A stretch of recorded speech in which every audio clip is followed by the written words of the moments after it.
Yes, सो ये post modern period है ना, थोड़ा बहुत बड़ा है, स्कैटर्ड है। यस, मैंने रिकॉर्डिंग शुरू, अच्छा रिकॉर्डिंग नहीं शुरू की क्या मैंने? नहीं, शुरू कर दी है रिकॉर्डिंग।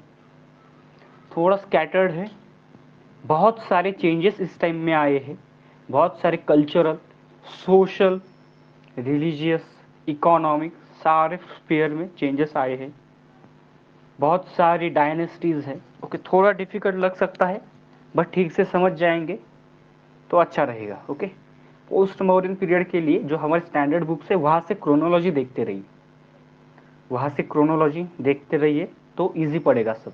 जो मैं बता रहा हूँ वो चीज़ें समझना इजी हो जाएगा आपके लिए। So let's start with the guild system. So prominent जो है गिल्ड्स का वो हमें पोस्ट मॉडर्न पीरियड में देखने को मिलता है। इससे पहले गिल्ड्स थी या नहीं?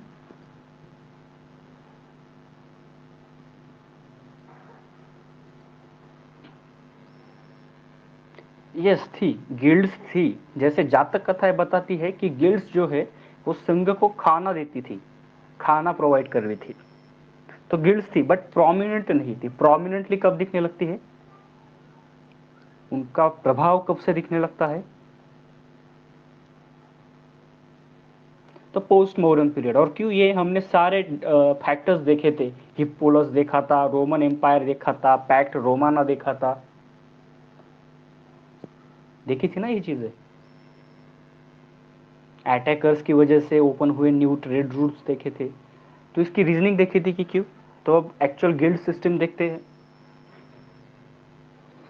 तो मिलिंद पन्नो जो है, मिलिंद पन्नो, वो 85 टाइप्स ऑफ गिल्ड की बातें करता है। 85, जिसमें से 65 तो सिर्फ मेटल गिल्ड्स थी, धातु से रिलेटेड श्रेणियां थी। 85 गिल्ड्स का मेंशन है मिलिंद पन्नो में, जिसमें से 65 मेटल गिल्ड्स, धातु की थी। अब गिल्ड्स क्या होती थी कि एक ही प्रोफेशन, जैसे सारे लोहार मिल गए, अपनी ऑर्गेनाइजेशन बना ली, है ना, जैसे आज लेबर यूनियन होती है, तो उस टाइम श्रेणियां होती थी, वो अपने प्रोडक्ट्स बना लेती थी, है ना, बल्क में ऑर्डर लेते थे किसी से। जैसे अगर लोहार है तो उन्होंने ऑर्डर ले ली 1000 तलवारें बनानी है 2 दिन में, तो उनके ऑर्गेनाइजेशन में 500 लोहार है तो दो दो तलवारें सबको आएंगी और 2 दिनों में इजीली ऑर्डर हो पाती थी, है ना। तो इसे गिल्ड कहते थे, काइंड ऑफ ऑर्गेनाइजेशन जिसमें सेम प्रोफेशन के लोग हो। ओके, तो ये टीम वर्क हुआ या individual work?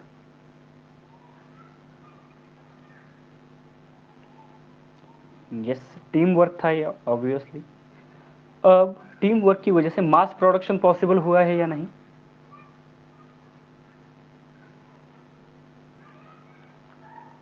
Yes, mass production was possible.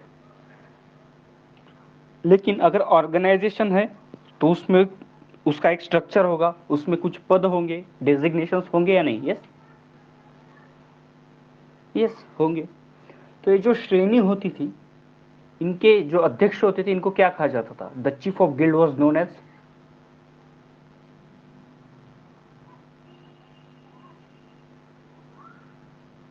सार्थवाह थोड़ा अलग हो जाता है अघोरी बाबा।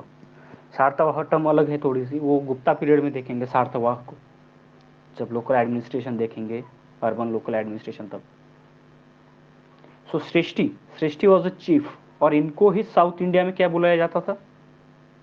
जब आगे चल के साउथ इंडिया में ये चीजें पहुंची तो साउथ इंडिया में क्या बोला जाता था? चेट्टी, चेट्टियार या फिर शेट्टी।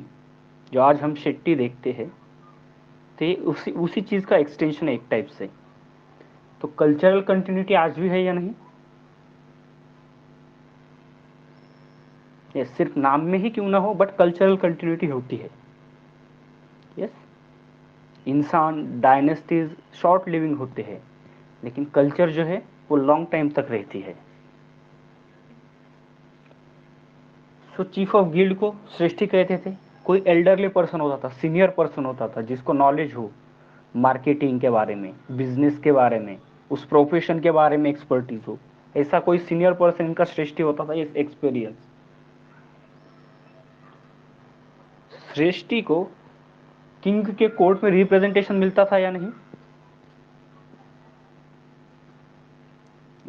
श्रेष्ठी को एज ए रिप्रेजेंटेटिव किंग के कोर्ट में जगह होती थी, and king used to take advice from श्रेष्ठी।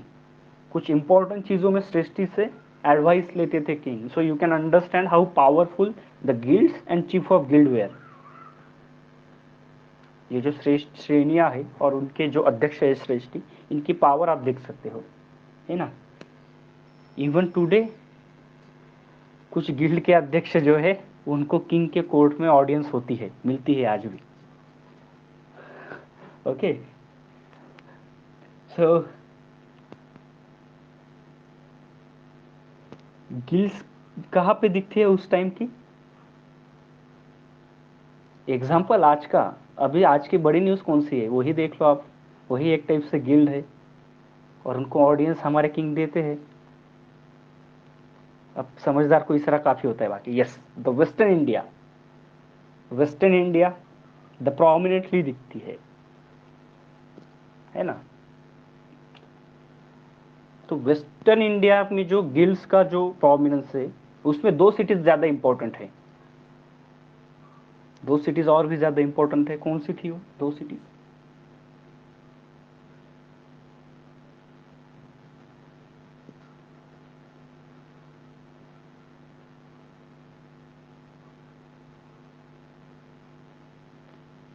नहीं, दो सिटीज बोल रहा हूं मैं, दो सिटीज, नॉट स्टेट्स।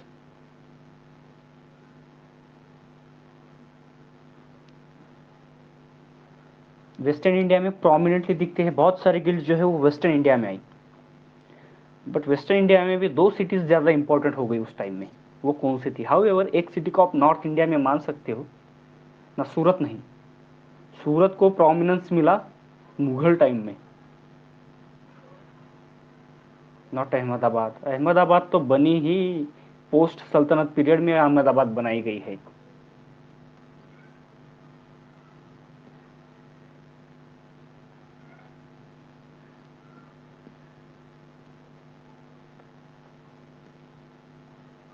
सो एक थी मथुरा, मथुरा एंड दूसरी थी Ujjain.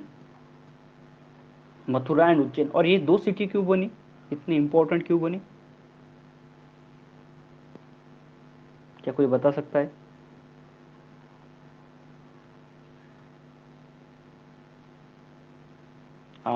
Trade route, correct Olivander. So this cities were on the trade routes, और इसके लिए यहाँ पे गिल्ड्स, बहुत सारे गिल्ड्स आई इसमें इस टाइम में। इनफैक्ट कुछ सिटीज थी इंडिया में, कुछ सिटीज थी जो गिल्ड मैनेज करती थी, खुद गिल्ड्स मैनेज करती थी। और ऐसे शहरों को क्या कहा जाता था?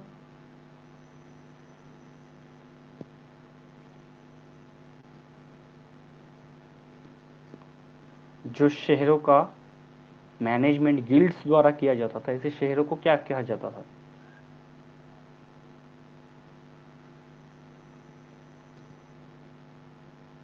निगम। ऐसे शहरों को निगम कहा जाता था। टर्मिनोलॉजी है, याद रखिए, शायद पूछी जाए। So nigam were the cities which were administered by guilds themself. Okay, is it clear? Yes.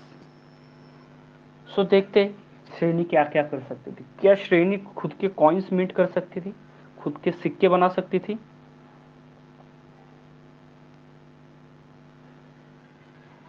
Yes, वो अपने खुद के सिक्के बना सकते थे। They could mint their coins, their own coins. So this is interesting. Coin minting important क्यों होता है, कोई बता सकता है?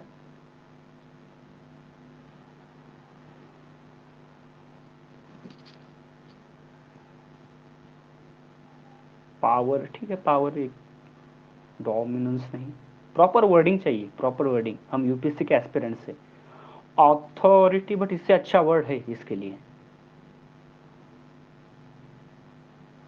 ये सारे वर्ड्स ठीक है, power, dominance, control, authority, but इससे अच्छा वर्ड है नॉट सुपीरियरिटी,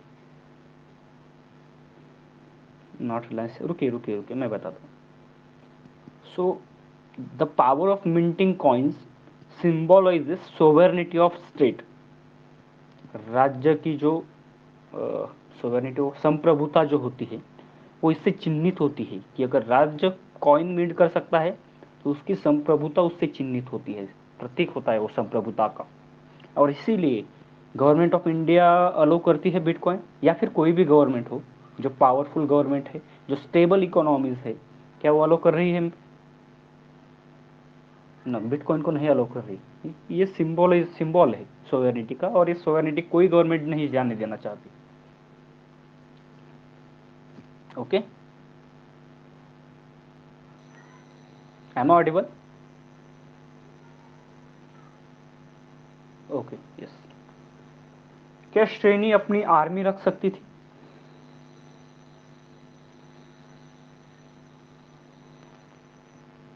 यस, खुद की आर्मी होती थी श्रेणी की। और क्या वो आर्मी राजा को लेंड करते थे, रेंट पे देते थे राजा को कि भाई 2 दिन के लिए आर्मी दे दे? तो यस, राजा को भी लेंड करते थे। श्रेणी खुद के डिसीजन खुद लेती थी, या बाहरी किसी फैक्टर की जरूरत पड़ती थी उन्हें डिसीजंस लेने के लिए? नो, खुद ही लेती थी decisions. And with the course of time, श्रेणी जो होती थी वो खुद का ड्रम और अम्ब्रेला यूज करती थी या नहीं? कि जैसे राजा आगे चलता है तो उसके आगे ड्रम बजता है, और राजा के लिए एक छत्र चामर होता है स्पेशल, तो वो ड्रम एंड अम्ब्रेला वो श्रेणी यूज करना शुरू किया है या नहीं? यस, शुरू कर दिया है। अब ये जो श्रेणी थे,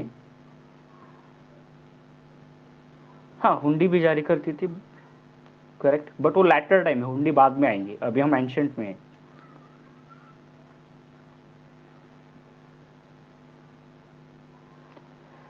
अरे यार, इनको कोई चुप करा, वॉरियर और अरसिया को कोई बता दो इनको क्या चल रहा है ग्रुप में।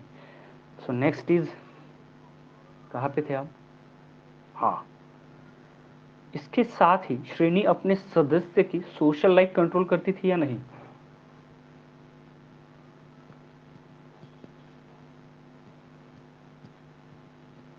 तो बिल्कुल करती थी। श्रेणी के खुद के नियम होते थे कि जो सोशल लाइफ है उनकी वो कैसी चलनी चाहिए, जैसे रोटी बेटी व्यवहार कहते हैं ना, पता होगा ना, dining and marriage rules. Yes, उनको किया जाता था। जुडिशियल पावर्स भी थी, होती थी सृष्टि के तरफ, वो मैनेज करते थे सोशल लाइफ। और क्या किंग फ्रीक्वेंटली इंटरफियर कर सकता था इसमें? नहीं, किंग फ्रीक्वेंटली इंटरफेयर नहीं कर सकता था। कभी कभी करता था, जब कोर्ट या पॉलिटिकल इंटरेस्ट की बात आए तब करता था, बट फ्रीक्वेंटली नहीं करता था। तो सोशल लाइफ भी कंट्रोल करती थी श्रेणी, खुद की सोशल लाइफ, खुद के नियम। तो श्रेणी से तो अगर देखा जाए कि ये पावरफुल है या नहीं श्रेणी,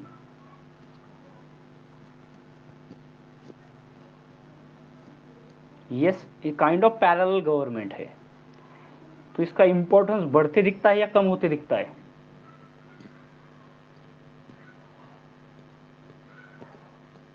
बढ़ते दिखता है। It was a kind of competition to the king. But क्या एंशंट इंडियन हिस्ट्री में कोई एक भी ऐसा एग्जाम्पल है जहां पे किसी श्रेणी के श्रेष्ठी ने राजा को हटाकर खुद पावर ले ली हो? ये इजीली पॉसिबल था, है ना, जो हम देख रहे हैं कि श्रेणी के पावर। तो क्या इसमें यस, तो इजीली पॉसिबल था कि वो किंग को टॉपल करे। बट क्या कोई एक भी एग्जाम्पल ऐसा मिलता है हमें एंशंट इंडिया में कि जहां पे राजा को हटाकर श्रेणी का श्रेष्ठ खुद किंग बन गया हो? सामंत अलग बात है, अगर सामंतवाद हो तो श्रेणियां ज्यादा चलेगी नहीं, क्योंकि सामंतवाद में निहित है कि लॉन्ग रूट ट्रेड नहीं होगा। सामंतवाद देखेंगे हम 6-7 सेंचुरी जब देखेंगे, पोस्ट गुप्ता पीरियड, तब देखेंगे सामंतवाद, फ्यूडलिज्म क्या है। तो ऐसा क्यों है कि पावर है, सब कुछ है, सेना है, मनी पावर है, मसल पावर है, फिर भी राज्य नहीं, हथियार है श्रेष्ठी, ऐसा क्यों?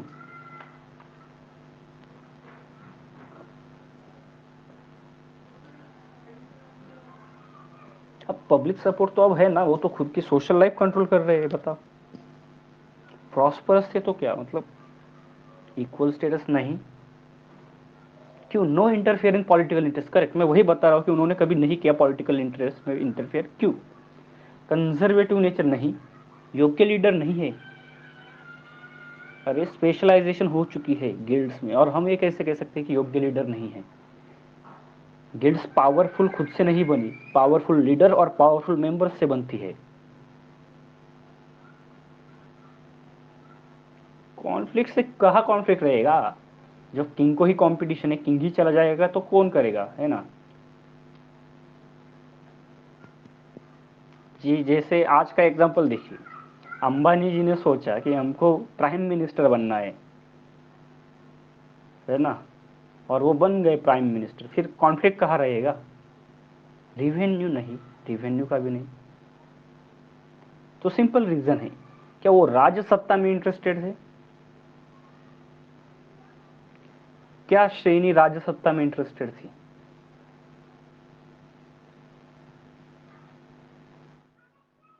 तो बिल्कुल नहीं। वो कौन सी सत्ता में इंटरेस्टेड थी,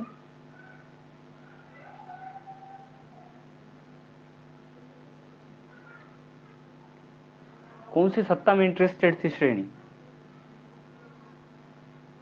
अर्थ सत्ता, सामाजिक सत्ता, अर्थ सत्ता और सामाजिक सत्ता में इंटरेस्टेड थे, है ना। कि जैसे वो फैमिली मैन का डायलॉग सुना होगा ना आपने, कि मतलब जब वो मनोज वाजपेयी जो है वो कंपनी में काम करने चला जाता है सेकंड सीजन में, तो उसका जो बॉस होता है वो बताता है कि अगर 2000 की नोट गिर जाती है अंबानी जी की, तो गिरी हुई नोट नहीं उठाते, क्यों, तो क्योंकि वो गिरी हुई नोट उठाने में उनका 1 सेकंड चला जाता है तो लाखों करोड़ों उनका नुकसान हो जाता है, तो लाखों करोड़ों के लिए नुकसान होने से बेटर वो 2000 की नोट छोड़ देते हैं। तो ये इकोनॉमिक पावर में इंटरेस्टेड है ना। सो सेम गोज विथ श्रेणी also. Okay, I hope this is clear.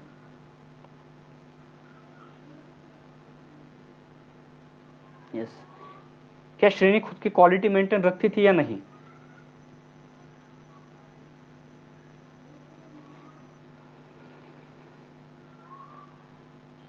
Yes, खुद की क्वालिटी भी मेंटेन रखती थी। तो best of the best pieces इस टाइम में प्रोड्यूस किए गए श्रेणियों द्वारा, ट्रेड बहुत प्रॉस्पेरिटी पे गया है इस टाइम में,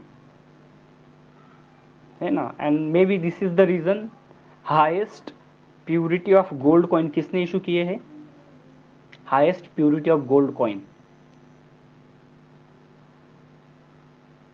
कुशानाज, कुशानाज गुप्ताज ने हाईएस्ट नंबर ऑफ कॉइन, सबसे ज्यादा कॉइन जो है वो गुप्ताज ने किए हैं, बट जो सबसे प्योर कॉइन है, मोस्ट प्योर कॉइन, वो कुशानाज के हैं। क्यों, क्योंकि ट्रेड की प्रॉस्पेरिटी दिखाता है, वो चीज देखेंगे आगे हम। बट ये अपने रूल्स में कंजर्वेटिव थे या नहीं,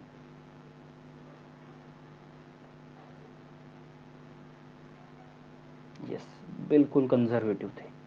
क्या ये किसी बाहर के आदमी को गिल्ड में आने देते थे,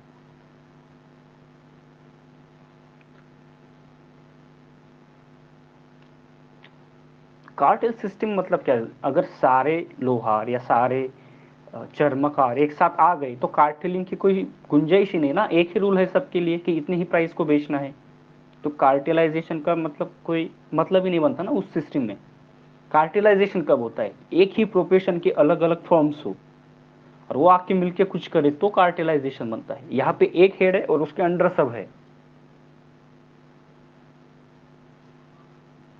हाँ मैंने बताया ना, जुडिशियल रोल था, सोशल रूल्स को वो कंट्रोल करते थे, रोटी बेटी व्यवहार जिसे कहते हैं, marrying and daring rules. Yes, तो कंजर्वेटिव थे, क्या किसी बाहर के आदमी को आने देते थे अपनी गिल्ड में, नहीं। कि जैसे हमने लोहार का एग्जांपल लिया, okay, no offend to lohars, but example as a example ले रहा हूँ, तो सिर्फ लोहार का बेटा लोहार बन सकता है, क्या बाहर से आया किसी और प्रोफेशन वाला आ सकता है क्या लोहार बनने, यस और नो, तो नहीं। With the course of time में कंजर्वेटिव बन गए हैं। उस टाइम इंटेलेक्चुअल प्रॉपर्टी राइट्स के लिए एक्ट था क्या, कोई कानून था बौद्धिक संपदा के लिए, नहीं। तो इनके कॉपीराइट्स, इनके ट्रेड सीक्रेट्स इनको ही रखने होते थे। तो क्या अपने किसी गिल्ड वाले को किसी बाहर के प्रोफेशन में जाने देते थे ये, या अपना ज्ञान किसी के साथ शेयर करते थे? अपनी टेक्निक्स, ज्ञान, फॉर्मूलाज बिल्कुल नहीं करते थे। क्या डॉक्यूमेंटेशन करते थे? मतलब बहुत अच्छा उनका technique, technology, formulas, business plan थे। मैं बताता हूँ एक एग्जांपल, बट डॉक्यूमेंटेशन भी नहीं किए क्योंकि लीक हो जा सकते हैं, है ना। तो एक काइंड ऑफ कंजर्वेटिव नेचर भी था श्रेणियों में। फॉर एग्जाम्पल, मेहरुली का आयन पिलर देखा है कुतुब मीनार कॉम्प्लेक्स में? बहुत सारे लोगों ने देखा होगा, बहुत सारे लोग तो दिल्ली में है अभी भी, है ना। अच्छा, तो जा घूम के आओ दिल्ली किसी दिन। इस बार प्री पास कर लो, मेंस पास कर लो, इंटरव्यू के लिए जब जाओगे दिल्ली तो घूम के आना और फोटो भेज देना, या फिर हम साथ में फोटो खिंचवाते दिल्ली जब इंटरव्यू के लिए आएंगे तो। Okay. So Mehrauli, I am pillar of Mehrauli in Delhi 25 metre का पिलर है, ऑलमोस्ट अराउंड 25 मीटर का पिलर है। Correct me if I am wrong. Okay. Single casted pillar है, सिंगल कास्टेड। क्या उसे अलग अलग पीस में बनाया गया है मेहरुली का आयन पिलर? नहीं। 25 मीटर का आयन पिलर सिंगल कास्टेड है, लिथिक नहीं है। लिथिक ये वर्ड तब आएगा जब पत्थर से कोई चीज बने। This is an ion pillar.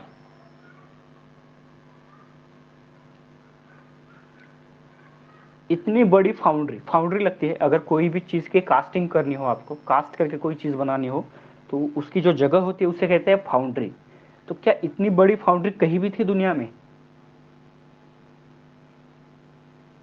कहीं नहीं थी। इतनी बड़ी फाउंड्री जाके बनी इंडस्ट्रियल रिवॉल्यूशन के टाइम, मतलब यहां से लगभग 1600 साल बाद।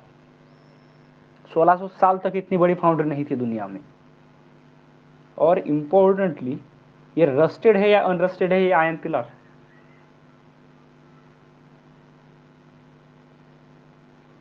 इसको जंग लगा है या नहीं? अनरस्टेड है, बिल्कुल जंग नहीं लगा है। तो अगर कोई धातु को आप जमीन में रख देते हो ना तो वो जल्दी जंग पकड़ता है, वो जल्दी रस्ट होता है। बट इंटरेस्टिंगली, ये जमीन में गड़ा हुआ होके भी ये रस्टेड नहीं है। तो कुछ भी हो, कोटिंग हो, कोई एलॉय हो, बट हायर लेवल का नॉलेज, हायर लेवल का स्पेशलाइजेशन, हायर लेवल की टेक्निक है या नहीं?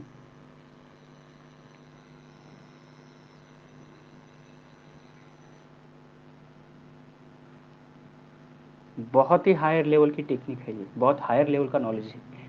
लेकिन क्या कहीं इसका डॉक्यूमेंटेशन है? Do we have any documentation of this techniques? Or have the guilds tried to provide this knowledge to others? Or had guild tried to convey this knowledge to the different universities, like Takshashila was there, in later times Nalanda was there, Vikramshila was there, Vallavi was there? कोई technical knowledge देने का try किया है guilds ने? Yes. तो ये एक हमारा बहुत बड़ा डेमेरिट हमेशा से रहा है, हम कंजर्वेटिव रहते हैं ऐसी चीज़ों के बारे में। तो अगर ये मतलब ये नॉलेज रहता तो पता नहीं कहाँ से कहाँ होते हम। एंड ये तो पिलर सामने है इसलिए हमें पता है, और पता नहीं ऐसी कितनी अच्छी अच्छी चीजें in the course of time हमने गवा दी है।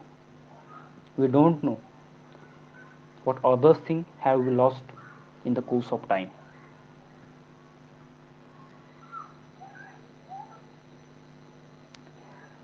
सो श्रेणियों ने कभी इन यूनिवर्सिटीज को नहीं दिया। नोट्स किसी से शेयर ना किए वो सब लोग, करेक्ट, एग्जैक्टली। तो इसीलिए हमेशा इंडिया में शिक्षण में तर्क का विकास हुआ या नहीं? तर्कशास्त्र जो है बहुत विकास हुआ, तर्कशास्त्र। व्याकरण का विकास हुआ या नहीं?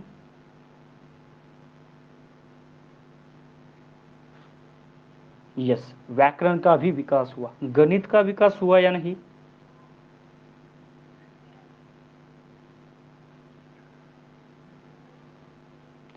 बट क्या तांत्रिक जो ज्ञान था, तांत्रिक ज्ञान जिसे कहेंगे हम, टेक्निकल नॉलेज, क्या उसका विकास हो पाया कभी?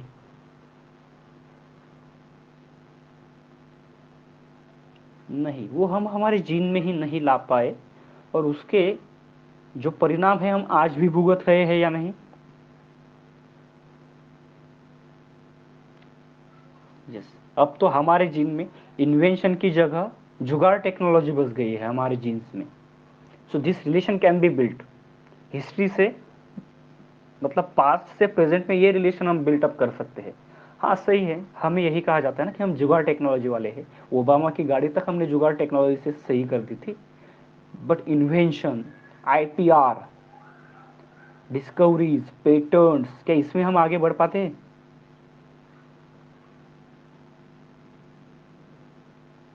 नहीं बढ़ पाते। और इसीलिए एक टर्म है इकोनॉमी में, एक टर्म है कैपिटल टू आउटपुट रेशो। तो ये बहुत बड़ा है या कम है हमारा? किसी ने पढ़ी होगी इकोनॉमी आप में से, कैपिटल टू आउटपुट रेशो होता है एक, बहुत ज़्यादा है या बहुत कम है हमारे? अब बहुत ज़्यादा है, बहुत ज़्यादा है, क्योंकि एक यूनिट आउटपुट प्रोड्यूस करने के लिए बहुत ज़्यादा कैपिटल हमें इन्वेस्ट करना पड़ता है। Okay, so problems of our past are still hunting us. हमें हमारे पास्ट के प्रॉब्लम अभी भी हंट कर रहे हैं, है ना? तो जैसे मैंने बताया, श्रेणी सिस्टम जो थी हेरिडेटरी थी, मतलब बताते बताते मैं इकोनॉमिक्स में घुस गया, सिंसियर अपोलॉजिज फॉर दैट। फिर से श्रेणी की तरफ आते। श्रेणियाँ जो थी वो हेरिडेटरी थी या नहीं?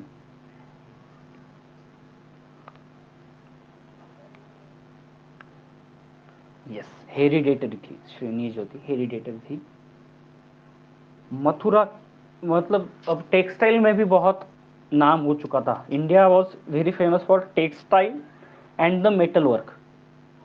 इंडिया में जो तलवारें, चाकू, छुरियाँ, ये रोम में चलाई जाती थी, रोम तक। और इंडिया का कॉटन क्लॉथ्स, ऐसा कहते हैं कि even in medieval age most of the European people preferred Indian clothes. तो टेक्सटाइल और मेटल वर्क्स बहुत इंपॉर्टेंट थे। मथुरा में कौन सा फेमस क्लॉथ बनता था? मथुरा में एक फेमस क्लॉथ बनता था, art and culture. Art and culture का पॉइंट है शाटक, करेक्ट, शाटक। शाटक was a cloth that was famous in Mathura. इस टाइम के सिल्क में, सिल्क का एक्सपोर्ट होता था या नहीं इंडिया से?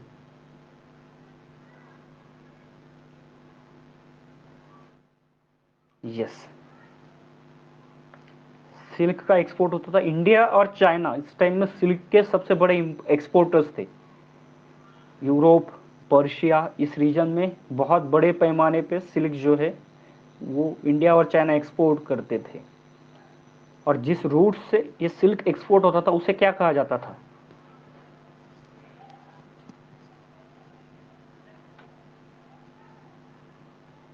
सिल्क रूट कहा जाता था, करेक्ट, सिल्क रूट कहा जाता था।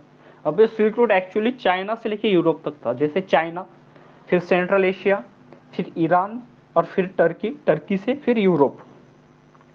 ओके, मैप इमेजिन करो वर्ड में, चाइना, चाइना से सेंट्रल एशिया, सेंट्रल एशिया से ईरान, ईरान से टर्की, टर्की से यूरोप। बट इस टाइम में बहुत अनस्टेबिलिटी, हमने देखा कि बहुत सारी जो ट्राइब्स है वो मूव कर रही है, शक आ रहे हैं, कुशान आ रहे हैं, इंडो ग्रीक आ रहे हैं।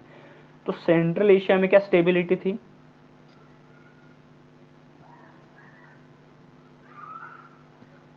नहीं, सेंट्रल एशिया में क्या था, इसलिए ये जो ट्रेड, ये जो सिल्क रूट है वो डेविएट हुआ। तो चाइना, चाइना से आया इंडिया, और इंडिया से सी रूट से यूरोप, सी रूट से टर्की या जो वेस्ट एशियन रीजन है वहां, और वहां से फिर यूरोप, ऐसा रूट बना। तो इंडिया सिल्क रूट का पार्ट बना है या नहीं इस टाइम में? यस, इंडिया सिल्क रूट का पार्ट बना। और बाद में ये जो सेंट्रल एशिया है, उस वहां पे किसने रूल कंसोलिडेट किया है? किसका रूल आया है बाद में? सेंट्रल एशिया, इंडिया, चाइना को कुछ पार्ट,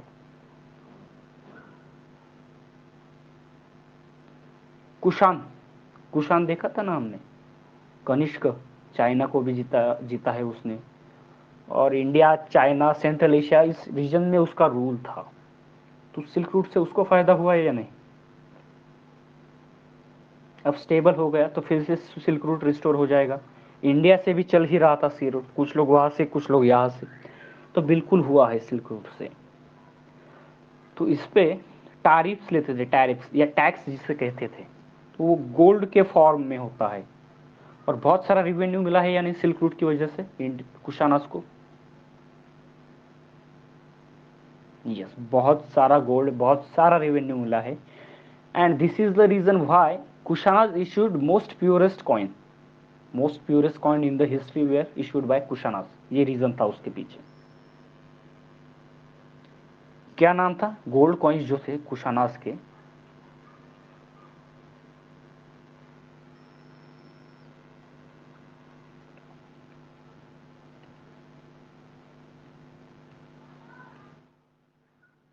क्या कहते थे कुशानास के गोल्ड कॉइन्स को?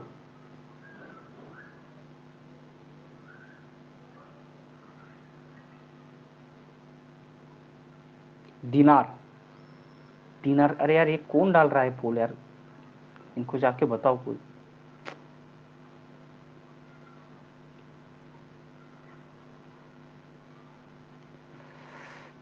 Wait a minute guys.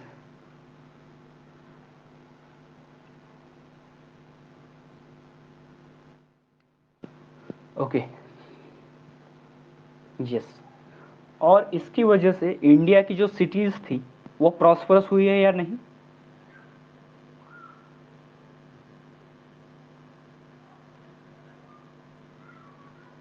Yes, India की सिटीज प्रॉस्पर हुए। इनफैक्ट मथुरा के जो है एक के ऊपर एक 7 शहर है बसाए हुए। एक के ऊपर एक कितने शहर बसाए हैं? जो 7 शहर बसा सकते हैं उनकी प्रॉस्पेरिटी को इमेजिन करो आप। हमने एक प्लांट सिटी बनानी चाहिए तो जैसे तैसे चंडीगढ़, नया रायपुर, ये 2-4 सिटीज बसाई हमने। उन्होंने एक ही सिटी 7 बार बसा दी, तो प्रॉस्पेरिटी का अंदाजा लगाओ।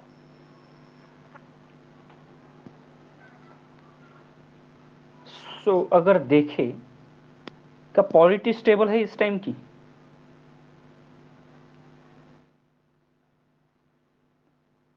पॉलिटी स्टेबल है इस टाइम की? कैसे स्टेबल है बताइए? सेंट्रल अथॉरिटी है कोई?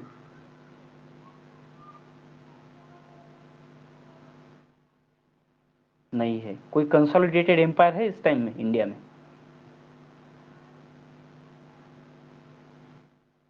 नहीं है। इन्वेजन्स हो रहे हैं या नहीं? हम ओवरऑल पोस्ट मॉडर्न पीरियड की बात कर रहे हैं। इन्वेजन्स हो रहे हैं, तो पॉलिटिकल स्टेबिलिटी कहाँ से दिख रही है आप लोगों को?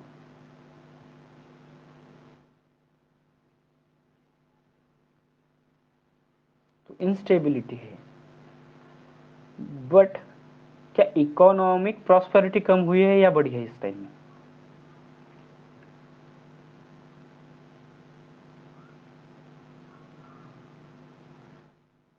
तो इंक्रीज हुई, इकोनॉमिक प्रॉस्पेरिटी बढ़ी है ना? तो इंटरेस्टिंग है।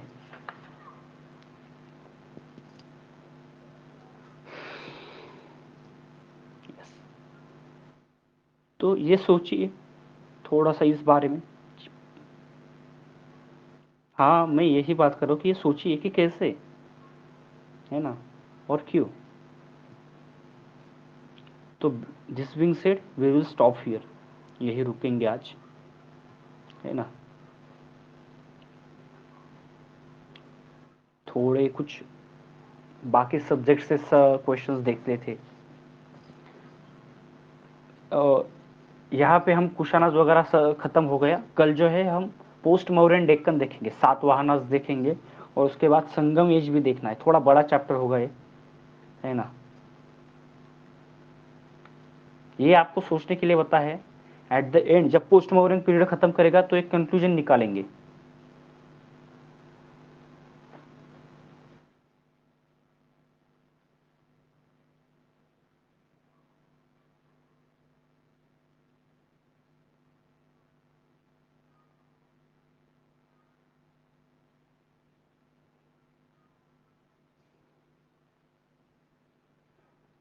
ओके, तो चलिए बताए जियो स्टेशनरी ऑर्बिट क्या होती है। जियो स्टेशनरी ऑर्बिट,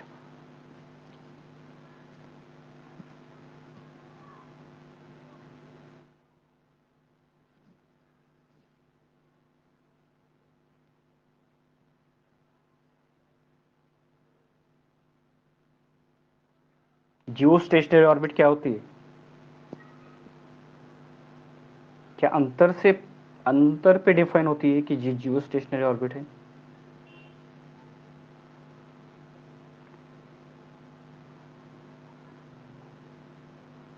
पहले हिस्ट्री को खत्म करते हैं एटलीस्ट, और फिर इकोनॉमी पे जाएंगे। अगर आप लोग चाहते हो कि कोई और सब्जेक्ट लिया जाए तो और सब्जेक्ट भी हम ले सकते हैं। ओके, सो यस, अर्थ के टाइम पीरियड के साथ वो सैटेलाइट घूमता है। So if you look that satellite from the earth, it will appear you to be a stationary in the sky. वो स्काई में एक ही जगह पे है, आपको ऐसा लगेगा वह, but however it is not stationary, it is moving with the same speed that earth rotates. जिस स्पीड के साथ अर्थ रोटेट करती है उसी स्पीड के साथ वो सैटेलाइट भी रोटेट करता है, and that's why it is known as geostationary. Okay, next question, इस relative speed is 0। Remote sensing satellite कौन से ऑर्बिट में होते हैं?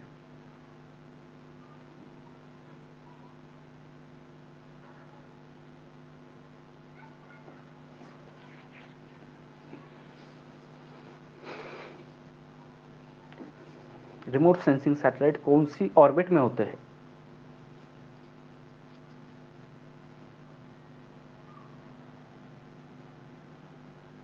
So correct, lower earth orbit. Now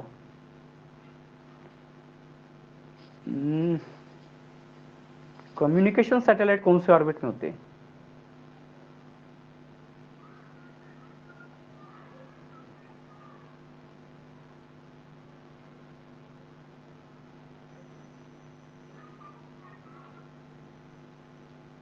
LS क्या होता है प्रोफेसर नेशनल एकेडमी?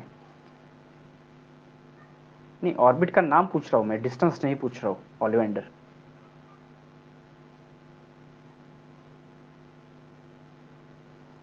लगता है ऐसे कि यूपीएससी फैक्चुअल क्वेश्चन पूछ रही है, लेकिन उसके पीछे भी कोई ना कोई कंसेप्ट होता।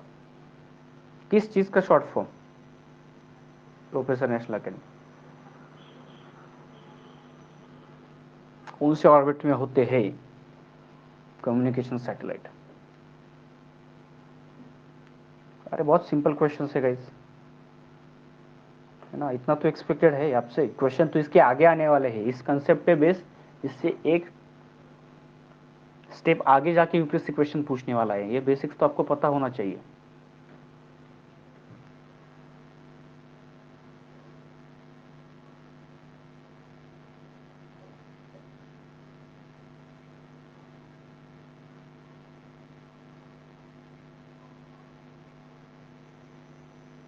सो geostationary satellite, geostationary satellite correct.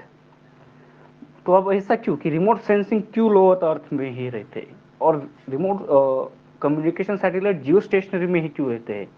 क्यों कम्युनिकेशन सैटेलाइट लो अर्थ में नहीं रह सकता और रिमोट सेंसिंग जियो स्टेशनरी में नहीं रह सकता? वाई?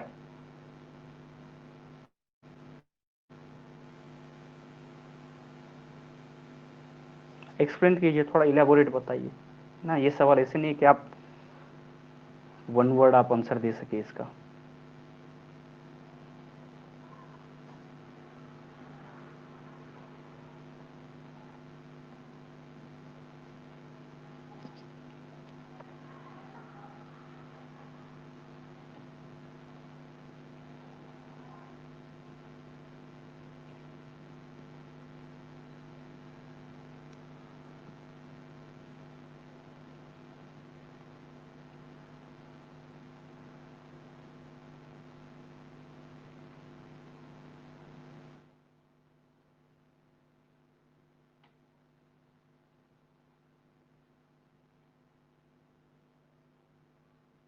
हाँ, 3D मैप ऑफ वेटलैंड के लिए भी यूज कर सकते हैं। करेक्ट, कि इनको मैपिंग करना होता है, फोटोज लेने अच्छे होते हैं। तो जब कोई फोटो निकलता है, क्लोजअप अच्छे आते हैं या बहुत दूर से, मतलब किसी को चढ़ा दिया K2 पे, K2 जो हमारा है, और नीचे से फुट से आपने फोटो लिया, वो अच्छा आएगा या क्लोजअप अच्छा आता है? तो क्लोजअप अच्छे आते हैं। So for capturing information signals भेजने पड़ते हैं, और वही स्ट्रॉन्ग सिग्नल्स बैक आए, इसलिए आपको वो सैटेलाइट लो अर्थ ऑर्बिट में रखना पड़ता है। एंड कम्युनिकेशन सैटेलाइट क्यों जियो स्टेशनरी ऑर्बिट में होते हैं? नहीं ओलिवेंडर, इससे कुछ ज़्यादा इंपॉर्टेंट रीजन है। Pin point the signal satellite, तो पिन पॉइंट तो लो अर्थ ऑर्बिट में भी हो सकते हैं ना। अरे भाई शिवम, आपने ज्योमेट्री पढ़ी है?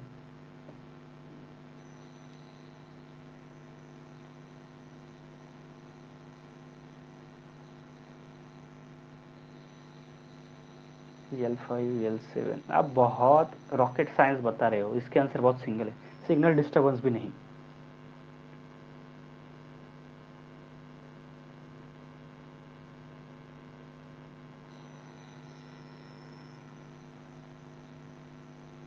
मैग्नेटोस्फीयर भी नहीं है भाई, बहुत कहीं कहीं बहुत पीएचडी लेवल की बातें कर रहे हो आप। मैं बहुत सीधा साधा इंसान हूँ, बहुत ज़्यादा नॉलेज नहीं है, तो सिंपल सी बातें बताओ मुझे, सिंपल से समझाओ। नहीं, ये भी रीज़न नहीं है। ऑप्टिमम डिस्टेंस का क्या मतलब, वाई ऑप्टिमम डिस्टेंस, है ना? ऑप्टिमम डिस्टेंस क्यों रखना है?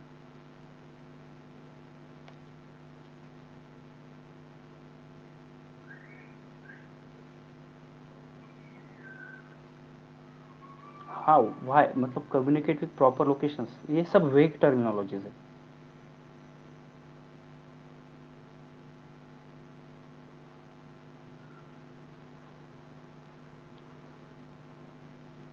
तो यही तो है ना प्रॉब्लम, क्या है पता है यूपीएससी का? सब लोग जो है वो पीएचडी वाला नॉलेज लगाने जाते हैं, बट यूपीएससी चाहती है आप लेमैन्स लॉजिक लगाओ। जो कॉमन आदमी, राह चलता आदमी है ना, वो क्या सोचता है ये आपको पता होना चाहिए, और उसी तरह से लॉजिक लगानी चाहिए। और प्रीलिम पास करने की यही की है, जो लॉजिक लगाओ ना, बहुत ज़्यादा सोच के एक्सपर्ट की तरह लॉजिक नहीं चाहिए, वहाँ पे लेमैन्स लॉजिक चलते हैं प्रीलिम्स में। ये बताऊंगा एट द एंड, लास्ट 10-15 दिनों में बताऊंगा मैं। तो चलिए देखते हैं, देखते हैं। सुनिए सुनिए, अब मुझे बताओ कि क्या कम्युनिकेशन सैटेलाइट को, जैसे आप आपके घर में बैठी हो और वैलेंटाइंस वीक में पड़ोस वाली लड़की को मैसेज भेज सकता है? कम्युनिकेशन सैटेलाइट का क्या वो काम है? हाँ है, उसको तो भेजना है ना मैसेज, वरना बंदे की मेहनत खराब हो जाएगी लास्ट पूरे साल की, है ना? और अरे सुनिए भाई लोग, भावनाओं को समझिए, शब्दों को जाने दीजिए। ओके। हाँ, और अब पड़ोस वाली लड़की को भी मैसेज करना है आपको, एसएमएस, एसएमएस की बात कर रहा हूँ। और जो सामने वाली लड़की अमेरिका गई है, उसको भी मैसेज करना है या नहीं? हाँ, सोशल सिक्योरिटी ज़रूरी होती है ना? उसको भी मैसेज भेजना है। तो अब अगर आप लो अर्थ ऑर्बिट में रखोगे सैटेलाइट, वो ज़्यादा एरिया कवर करेगा या कम एरिया कवर करेगा? कम एरिया कवर करेगा, तो मैसेज किसको जाएगा? सिर्फ,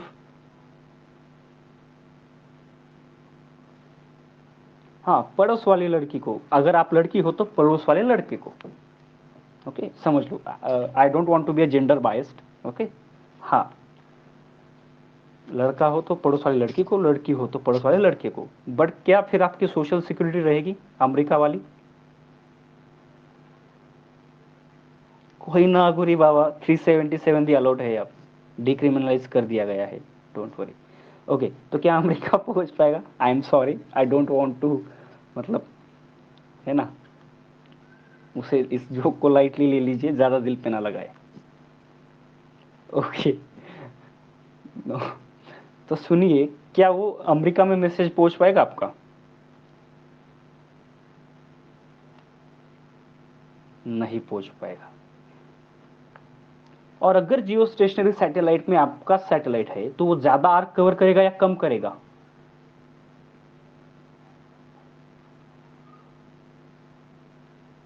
ज़्यादा आर्क कवर करेगा। तो सिग्नल्स जो है वो हमें लॉन्ग डिस्टेंस पे भेजने होते हैं, और अगर लॉन्ग डिस्टेंस पे सिग्नल्स भेजने हैं तो सैटेलाइट को ज़्यादा आर्क कवर करना पड़ेगा, और इसीलिए वो जियो स्टेशनरी में होता है। तो कम्युनिकेशन सैटेलाइट हमेशा जियो स्टेशनरी ऑर्बिट में होते हैं, वाइल जो रिमोट सेंसिंग सैटेलाइट जो होते हैं वो हमेशा लो अर्थ ऑर्बिट में होते हैं। तो कंसेप्ट पता हो तो जो स्टेटमेंट आते हैं प्रीलिम्स में, वो नलीफाई किए जा सकते हैं, या फिर उनको एलिमिनेट किया जा सकता है। I hope this is clear.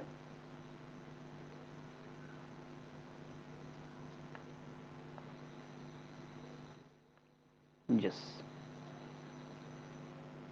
Okay. So example सिर्फ समझने के लिए थे, शाम को जाके सब मैसेज मत कर देना, है ना। So with that being said we will stop here. Now we will move to your doubts, आपके डाउट्स देखेंगे। बट है डे कौन सा है आज, है ना। आज तो मैंने सेकंड डे सेलिब्रेट किया, सेकंड डे।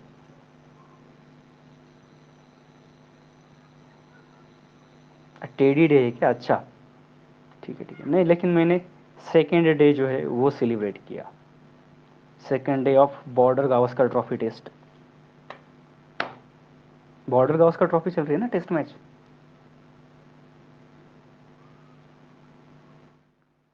हाँ, देख रहा था कि ऑस्ट्रेलियंस कैसे लाल हो रहे इंडिया की धूप में। सर देखा होगा किसी ने तो, मतलब 36-37 ओवर्स बॉलिंग करवाई ऑस्ट्रेलियंस स्पिनर्स से इंडियंस ने। हाँ, रोहित की सेंचुरी बड़ी आती। Yes, okay. डाउट्स पे आते हैं, मस्ती मजाक भी कर लेंगे बाद में। Let's come back to our doubts. Doubt हो तो पूछिए। हाँ हाँ, यस। स्मिथ भाई साहब से तो 2 कैचेस भी छूट गई। चलिए डाउट्स बताइए, डाउट्स हो तो।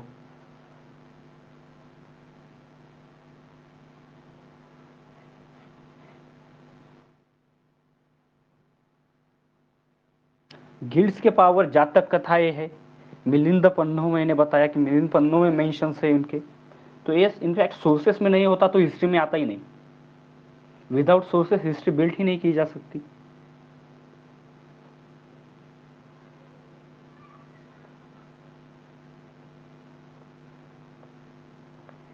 Equalisation levy is a direct tax, is this statement true? है ना। तो अब ये डिपेंड करता है, बट ये इनडायरेक्ट में आना चाहिए मेरे हिसाब से, क्योंकि क्या होता है, ये टैक्स किस पे लगता है?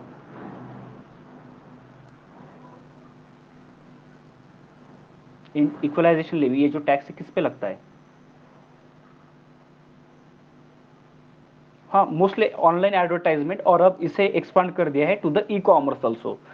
तो जब शुरुआत में आया तो उसे गूगल टैक्स भी कहते थे, इक्वलाइजेशन लेवी को ही, है ना। ओके। तो और इनडायरेक्ट टैक्स होने के लिए क्या जरूरी है?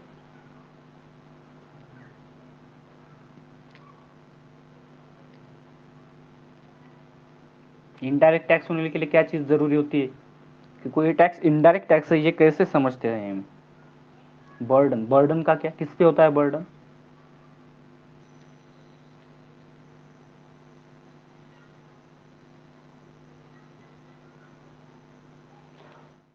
हाँ, incidence of tax is on some other person, while impact of tax is felt by other person। Incidence किसी और पे होता है, इंटरमीडियरी जो होता है उस पे इंसिडेंस होता है, बट उसका इम्पैक्ट एंड यूजर जो होता है, एंड कस्टमर जो होता है उस पर होता है। अब गूगल क्या करता है, इस पे डिपेंडेंट है कि गूगल जब एडवर्टाइजमेंट देने के लिए बात होती है तो वो इक्वलाइजेशन लेवी ऐड करके देता है या नहीं करता, इस पे डिपेंडेंट है। बट आपको क्या लगता है, अगर आप होते और आप पे अगर गूगल टैक्स पड़ता, तो जो एडवर्टाइजमेंट दे रहा है तो एक्स्ट्रा टैक्स आप उससे लेते या नहीं लेते?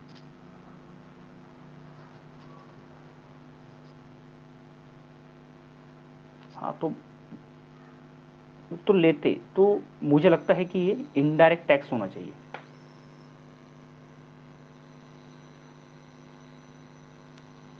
सांस्कृतिक तनाव का डिपेंड कर, सांस्कृतिक तनाव क्यों उत्पन्न करना है बताइए, है ना। This is adoption of culture है, कल्चर एडॉप्ट होती है। कल्चर वही नहीं रही थी कि जैसे बुद्ध ने कहा था, संस्कृति और धर्म, क्या वो तालाब में रुका पानी है या बहती नदी है?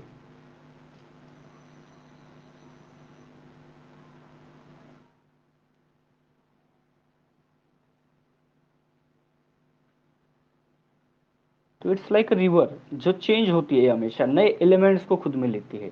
एंड स्पेशली इंडिया में न्यू एलिमेंट्स का एडिशन कुछ कोई नई बात है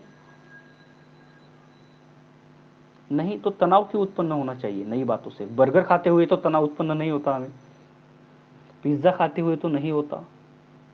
हाँ, इसे कल्चरल टेररिज्म कहते हैं एक टाइप से, या कल्चरल इन्वेजन भी कहा जाता है, या कल्चरल इंपेरियलिज्म नाम से भी ये कंसेप्ट बोली जाती है। बताइए आप, मतलब अलग अलग टर्मिनोलॉजी है। तब तो तनाव उत्पन्न नहीं होता है ना, तब तो पेट को, मुंह को, हमारी जबान को चाहिए होता है, अच्छा लगता है तो, है ना। बाद में पेट में तनाव उत्पन्न हो सकता है, बट सोसाइटी में नहीं होता। तो मुझे नहीं लगता कि वैलेंटाइन से तनाव उत्पन्न होना चाहिए। हाउएवर कुछ ग्रुप्स होते हैं जिनको खुद, हम भी एग्जिस्ट करते हैं, हमें भी कोई ध्यान में लो, है ना। ऐसे ग्रुप्स जो होते हैं, उनका एग्जिस्टेंस दिखाने के लिए फिर ये तनाव उत्पन्न किए जाते हैं। बट ओवरऑल इसको एक्सेप्टेंस है इंडिया में। और क्या ये नई कंसेप्ट है इंडिया में? तो मैंने इंडियन वैलेंटाइंस डे को भी आपको बता ही दिया था कि आज इंडियन वैलेंटाइंस डे है। तो ये कोई नई कंसेप्ट नहीं है ना। To show love, to express your love is not an new concept to India. In fact love और प्लेजर, इसका साइंस डेवलप है या नहीं इंडिया में? यस, कौन सा बुक है? लव एंड प्लेजर के लिए कौन सा बुक है इंडिया में? कामा सूत्र बाय वात्स्यायन, स्पेशल बुक है। तुम, मतलब क्यों होना चाहिए ना, टेंशन क्यों होना चाहिए? तो ये तो स्वीकार होनी चाहिए, नई चीज़ है, एक्सेप्ट करते हैं। सीबीडीटी के लिए क्यों दिया है? इसका administration is given to the CBDT because this is newly administered tax maybe, और उसे शायद गवर्नमेंट डायरेक्ट टैक्स मानती हो। Yes yes, I am coming to that. कब कब लगाया गया? ये 3-4 साल पहले ही लगाया गया है। तो may be this is in development, may be development में है ये टैक्स वो।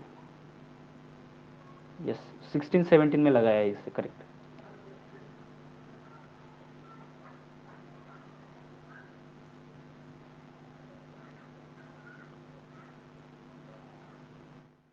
Yes, you welcome. और किसी के कोई डाउट है, या किसी को माइक पे आना हो? अगर माइक पे आना हो ना, बता दिया करो यार, वरना फिर कुछ लोग बोलते हैं कि मैं बोलने नहीं देता मेंबर्स को।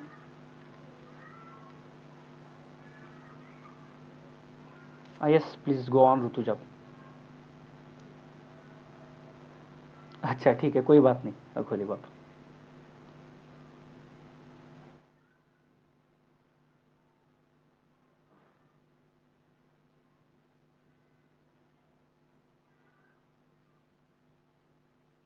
डच डिशेस क्या है ये बताइए मुझे यार, है ना। मे बी मुझे याद ना हो, या फिर मैंने पढ़ा ना हो।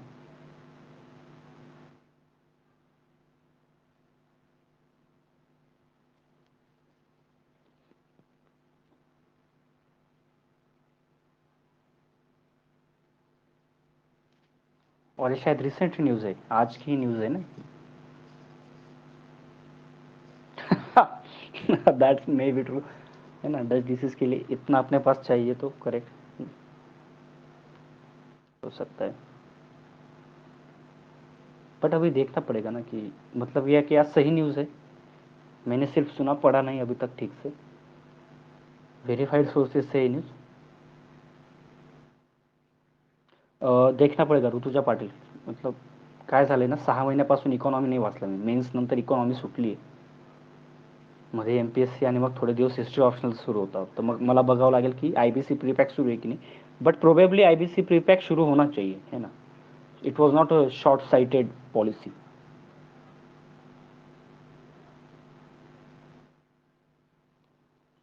प्रीपैक मीन्स उसको अलग से नाम भी है नसीम की, इंसॉल्वेंसी एंड इंसॉल्वेंसी प्रोफेशनल जो होता है, उसके पास जाने से पहले, कोर्स में जाने से पहले बाहर ही मांडवली कर लो. Prepack is a kind of मांडवली इन सिंपल वर्ड्स. बाहर ही निपटा लो, जो लेंडर है और जिसने लोन लिया है, दोनों भाई सुलझा लो अपना मैटर, यहीं पे कर लो, उधर मत जाओ. So this will decrease the burden of judiciary और आईबीसी सिस्टम कम, है ना. इसके लिए वो प्रीपैक लाया गया था. अच्छा, एएसआई का रिपोर्ट है क्या? ओके, देन फिर तो ये वेरीफाइड ही है.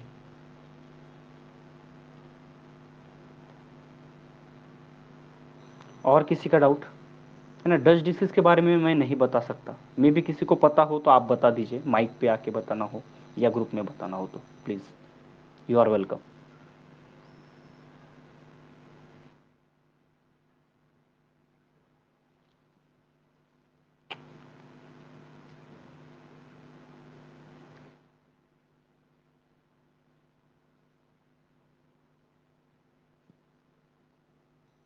ओके, एक्सपोर्ट इंपोर्ट,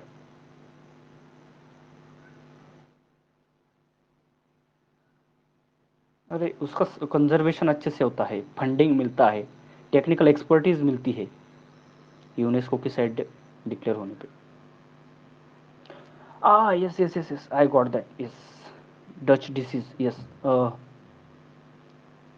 याद आया मुझे। ये था कि नेदरलैंड और बेल्जियम एरिया में जो है ऑयल मिला था ना शायद, और उन्होंने क्या किया कि फार्मिंग वगैरह छोड़ दी और सिर्फ ऑयल के सेक्टर पे ही उन्होंने कॉन्सेंट्रेट किया, या फिर कोई और एलिमेंट था, मुझे ठीक से याद नहीं, लेकिन कंसेप्ट मुझे याद है। तो बाद में हुआ ये कि उनको फूड सिक्योरिटी का इश्यू आने लगा। तो इन शॉर्ट, ये सिक्योरिटी होनी चाहिए, सारे सेक्टर्स में आपको ध्यान देना चाहिए और सिर्फ एक सेक्टर में नहीं ध्यान देना चाहिए। अगर एक ही सेक्टर पे ओवर एम्फेसिस हो जाता है तो किसी दिन उस पे तो कुछ ना कुछ बला आएगी ही, और जिस दिन उस पे बला आएगी ही तो फिर तो आपकी इकोनॉमी का तो हो गया। यस, ऑयल ही था ना, यस यस, याद आ गया मुझे, है ना। कुछ चीज़ें मैं भी भूल जाता हूँ, and thank you for reminding me this, क्योंकि बहुत दिन से अब इकोनॉमी रिवाइज भी नहीं किया मैंने, तो अब शुरू करना पड़ेगा कुछ दिन में। और किसी का डाउट? डच डिसीज पे क्या इम्पैक्ट होगा, ये तो बहुत मतलब बाल की खाल खींचने टाइप का क्वेश्चन हो जाएगा। किसने पूछा था ये? हाँ, ट्रैश कैन की कैसा है ना कि बिरबल की खिचड़ी हो जाएगी, बहुत दूर का कनेक्शन हो जाएगा। कि जैसे बच्चा पैदा हुआ है और हम बोलेंगे कि ये पूरे इंडिया की इकोनॉमी में मोनोपोली लाएगा, ये इस तरह की चीज़ हो जाएगी, है ना। तो अभी उसको स्कूल जाना है, फिर कॉलेज जाएगा, फिर इंजीनियर बनेगा, फिर बेरोजगार बनेगा, फिर यूपीएससी की तैयारी करेगा, फिर सिलेक्ट होगा आईएएस, फिर उसको लगेगा कि आईएएस के ऊपर पॉलिटिशियन है, फिर पॉलिटिशियन के फिर वो मोनोपोली लाएगा। तो बहुत टाइम है अभी इन चीज़ों के लिए। Yes, okay. सो और किसी का डाउट है या फिर यही रुके आज?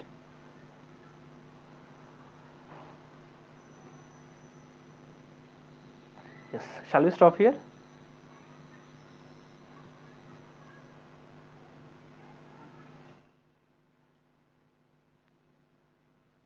Yes, thank you so much, guys. We will stop here. Tomorrow we will start with post Mauryan Deccan. Yes, those who want to avail the recordings, I will pin the link of the recording group in a group.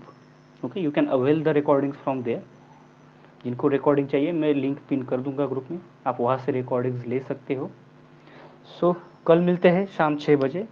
We will start with post Mauryan Deccan, that is Satwahana period. Thank you so much for this wonderful session. I hope this session was helpful to you guys. We will stop here and we are concluding our voice chat here itself. Thank you guys. Have a good day.